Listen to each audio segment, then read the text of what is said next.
Everybody, this is John Paul Mendocha, Dr. Speed Selling, and this is Raging Verbalist number 68 for all of you who are out there counting. Pretty soon, well, we're going to go and crest a magic number soon. Anyway, I just want to welcome you on this very special Raging Verbalist, and you'll find out in just a second. But before we do that, let me tell you a little bit about what Raging Verbalist is about and introduce somebody very special who's on all of these. So, Raging Verbalist is talking about topics at hand, brings up things that goes and floats in my head. We try to steer a little bit clear of politics, though sometimes we stumble in it. And more importantly, to give you some insights and some ideas of what you should be doing in your business, your life, and the rest of that. And as always, we introduce the lovely Sandra. Sandra, how are you doing this morning? I'm all right. How are you?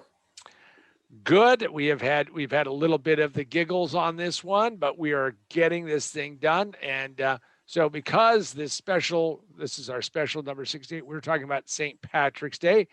So I was reminded that I have to wear something green. And when I found my green hat, as you can tell, it worked very well. Not because, of course, this is what happens when one is sitting in front of a green screen. So because of that, I will show you what this looks like. There it is. How's that, everybody? Now, we talked about doing it in front of the green screen, but you know what? Maybe not. So happy St. Patrick's Day. And this should get you all ready for that very important day. So with that, for those of you who don't understand how the process works, Sandra collects a bunch of questions. She actually sits there in your steed, your position, who you are, and she asks me questions. By the way, if you want to get your questions tossed in or topics, go to the Facebook page, which is Position to Win book. Most businesses fail in the first 5 minutes. It just takes 3 to 5 years to realize it. Position to Win. But go to Position to Win book. Also, of course, you can make comments in the Raging Verbalist YouTube channel. Hit the subscribe, hit the like, hit the thumbs up. Only hit the thumbs up. I mean, we went in there to see if we could just disconnect the thumbs down, because if you don't like it, why are you here? Anyway, Sandra, what is the first question on this very important holiday for those of you who are of the green persuasion? Why is St. Patrick's Day important to you? So St. Patrick's Day is one of those kind of holidays that, I just, growing up the way I did, mother was quite religious, and all of that. And since I was raised a Catholic, you end up having this confirmation thing.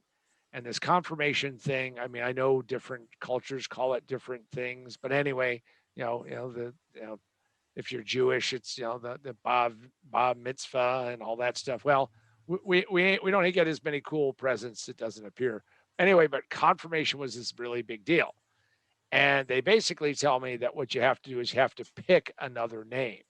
Now, being the rather precocious guy that I am, I started thinking about that. Now, my brother went very much to a tradition of my father, came from the Polish-Ukrainian border. So he picked something that was very Polish because he wanted that ethnicity. And I wanted something that was a little bit easier. And besides which, since I am spelling challenged, I need to be able to not have to stumble over that speed bump every day if I need to spell it.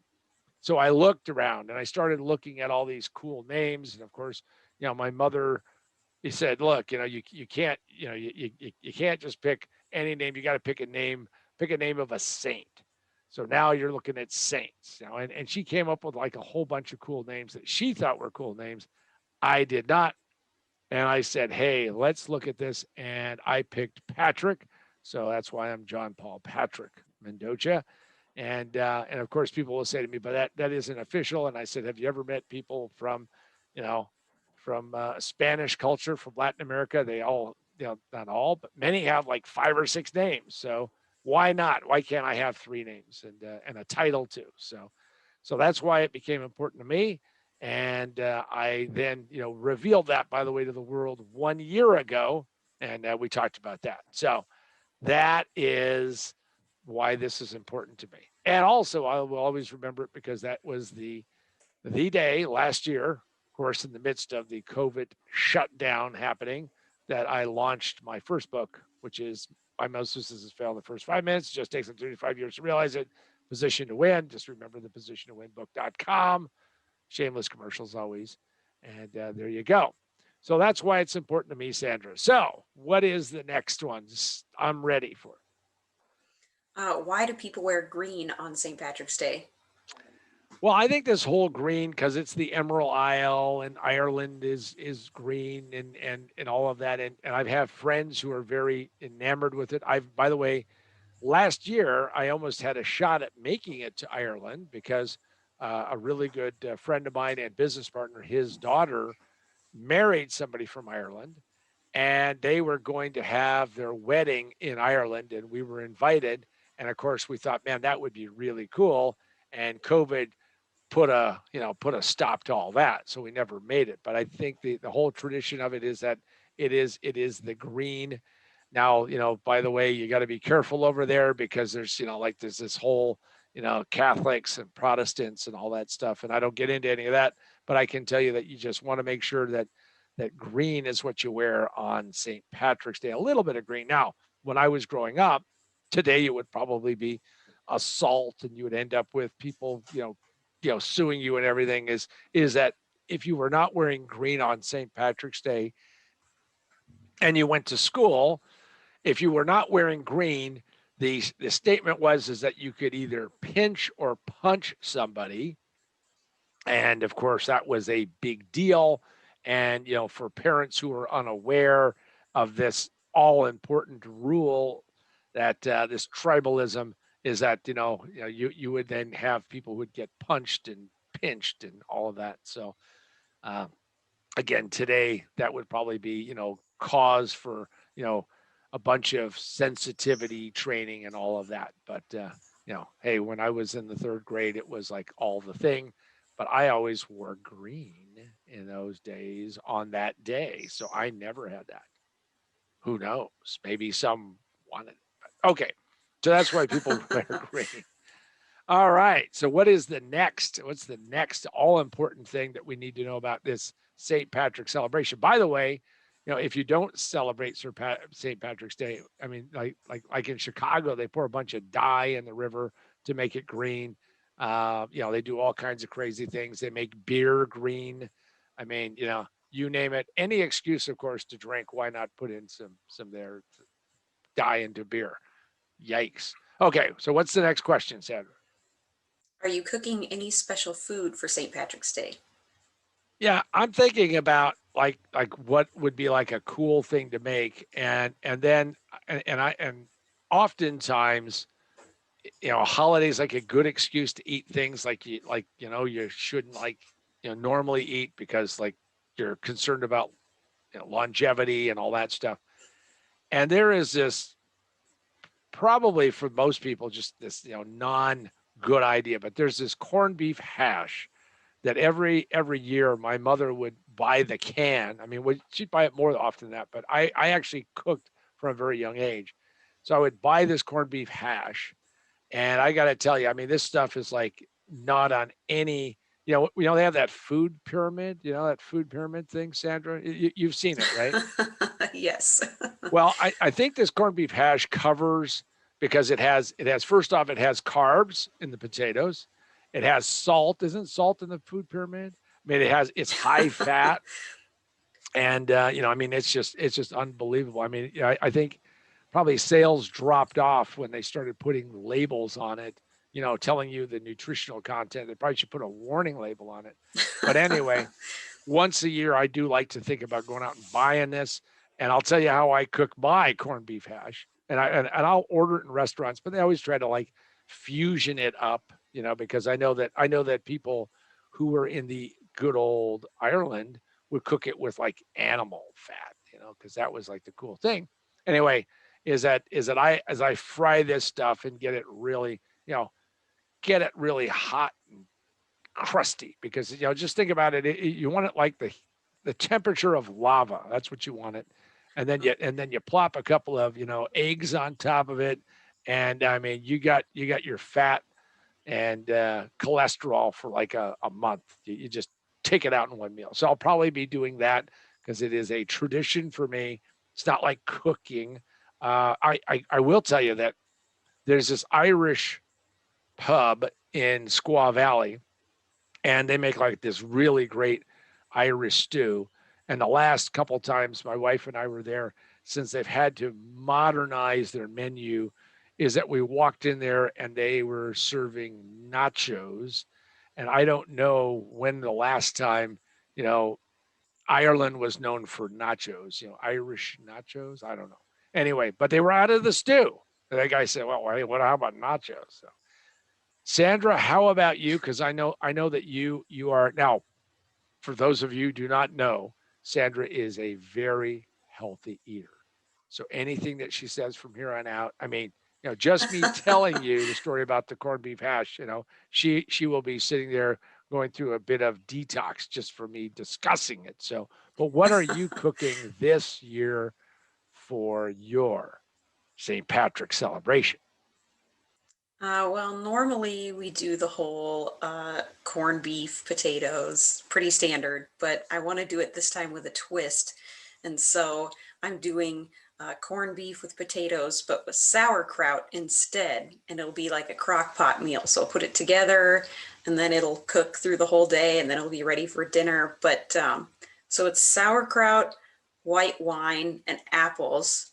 And that mixture goes in, and then you put what they said you need to paint the corned beef with a spicy brown mustard.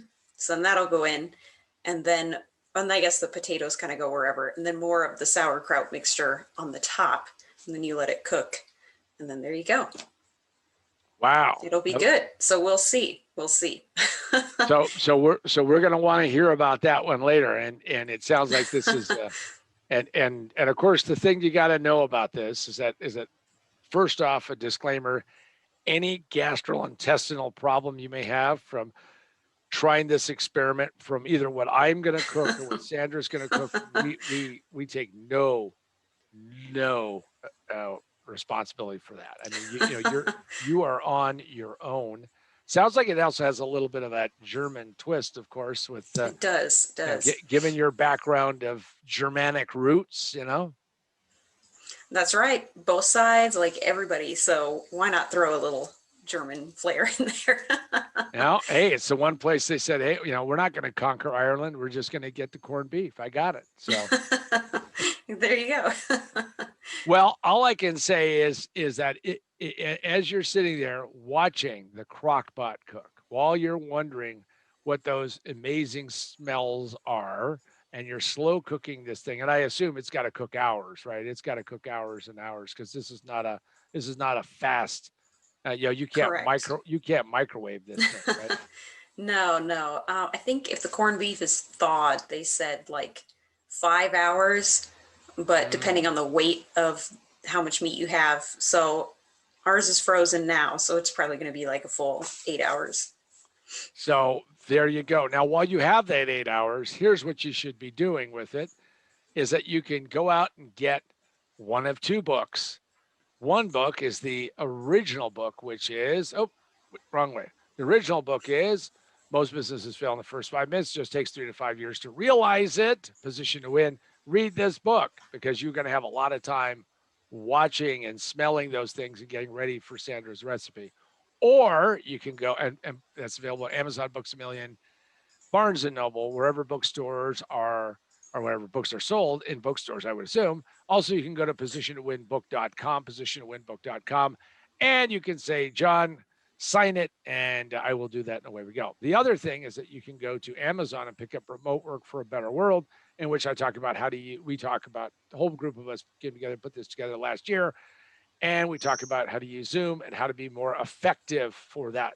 So go check those things out. You will find that your life will be better. And of course, you'll be done and finished reading, and then you'll be, eating Sandra's incredible recipe. And, first we'll see how well it works on her. If she, if it works out to be a good recipe, we'll share it down the road on, positiontowinbook.com or even on Facebook. But we're first going to have Sandra, experiment with this. I don't know if you need an EpiPen close by or not. So there you go. All right. So, what is the next question? What is one thing you miss about St. Patrick's Day? Well, one of the things that I missed is that growing up in Colorado, since you know we were involved in community, is that I was actually with my brother and others. We were in a Polish dance group, and ratio of 4 women to every guy. And what we used to do is we used to perform in the St. Patrick's Day parade, and that was a lot of fun. And of course, it was an excuse to get out and do that. Sometimes in Denver, that was not such a good idea though, because burr could be very cold. But that's one of the things I kind of miss. I kind of miss that. That was a lot of fun. I wish that we had video. I mean, today everybody would be dancing and holding their phone and getting selfies of themselves or something, but that would have been like really cool because that would have been a lot of fun. So yeah, I miss that. I always thought that was a lot of fun and something I did. Now, how about yourself? I mean, is there anything that you miss? I mean, is there anything that you deep dark longing, to share with the world right now about St. Patrick's Day? I mean, it's okay. um, I was never one to do much on St. Patrick's Day. Every once in a while, I'll go out with friends, that kind of thing. Um, One thing that I did do though, when I did promotional jobs, is I would work morning till night. Tons of opportunities. You could have a sampling at a store. You could work like 10 different bars. Good day to make money. So green, got green in another way. Miss that green. Go with the green. There we go. Exactly. There you go. So see there, see now there now, yeah. Yeah. Some Hey, places start at like 5 in the morning and we'll have like breakfast buffets and stuff. So you could literally work quite a few hours. So so what were you promoting? One has to wonder, you know. alcohol, Oh, of course. and Yes. so distributors or distillers. Distributor, yeah, through a liquor distributor. So some people would have samplings at the grocery store. So depending on what it was, and then all the other stores, just like Jameson or something like that. So There you yeah, go. yeah. Encouraging those. Okay, I got it. So if So you need some groceries, maybe you can get a little little sip at the store. There you little go. little pick me up. Yeah. Exactly. Okay. Well, and I assume that since it was St. Patrick's Day, everybody would go, yeehaw, let's do it. Make it happen. Exactly. Okay. See, Exactly. see Yeah. what you see what you learn on Raging Verbalist. So, long before there was a gig economy, Sandra was working the crowd and sitting there saying, That's "Yep, right. hey, buy yourself." I mean, there's no reason to just stop with a sample when we have the big giant with the handle and the spill-proof cap ready That's to go. right. See, Move there's it on. usually a sale, right? So, Oh, or there's a sure. deal with Yeah. like a bundle if you get some corned beef or something. See, Yeah. I guess there would be like cheese samples sometimes. Little Yeah. cheese and wine, for the more conservative celebrators. Yeah. So for those people who want to rationalize that by eating something, I'm not going to get nearly as hammered. I got it. There you Okay. go. Always good. All right. So what's our next one? What do we else do we have? Why do we celebrate certain days and not others?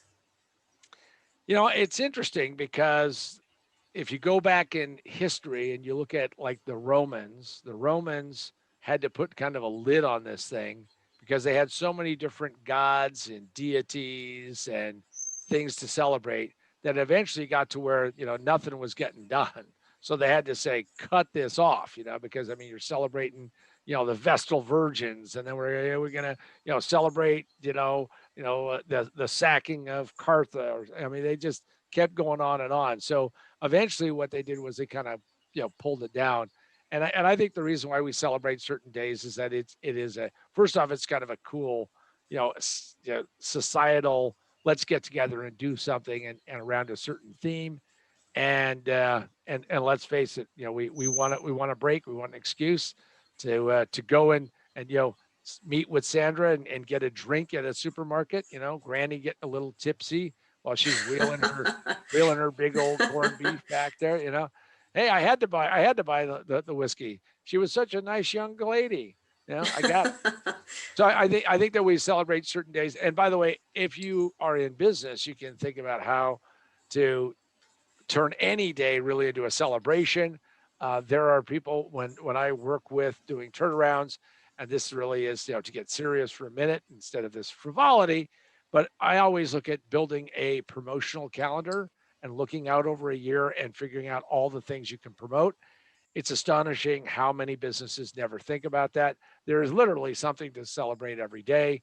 The question is are you capable of getting your act together and figuring out what that is, and then utilizing that and squeezing every last drop of promotional aha out of it. And my suggestion is that you do just that, because if you do that, you'll get more business and more things done. Well, Sandra, last question of the day. Last question of the day. What can businesses do to capture some of the Irish magic?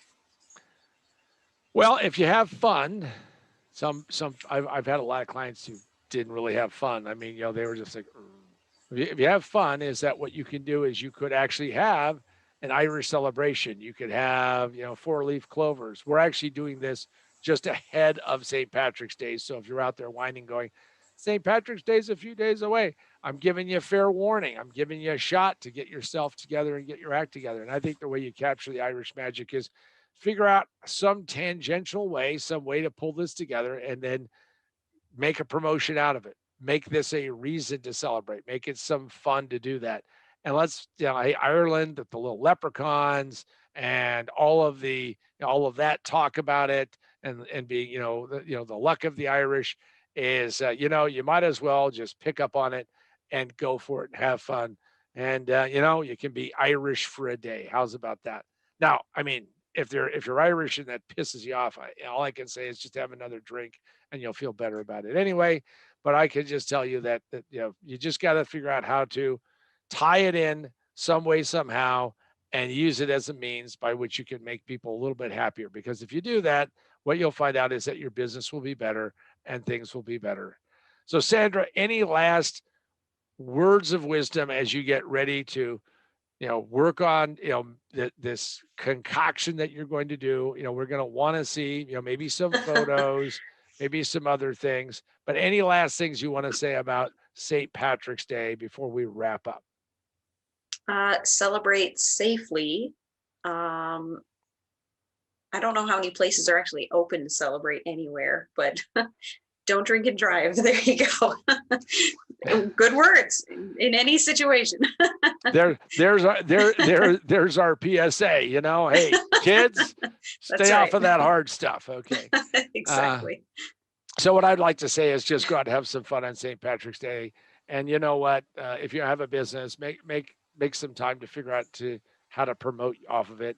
And more importantly, realize that every single day is a day to actually go out and do some things and celebrate. Uh, Too much time has been spent during this entire COVID crisis where we're just kind of like thinking about how bad and miserable things are. All I can say is find a way to get a smile on your face, share it with somebody else, and then you know what? This whole world is going to be a better place. And with that, all I can say is that I hope that you have a great St. Patrick's Day. And for the lovely Sandra and myself, this is John Paul Mendoza, Dr. Speed Selling, the raging verbalist, saying, you know what? Go out and have some fun, get a little bit of Irish luck and magic, and most importantly, go enjoy the day.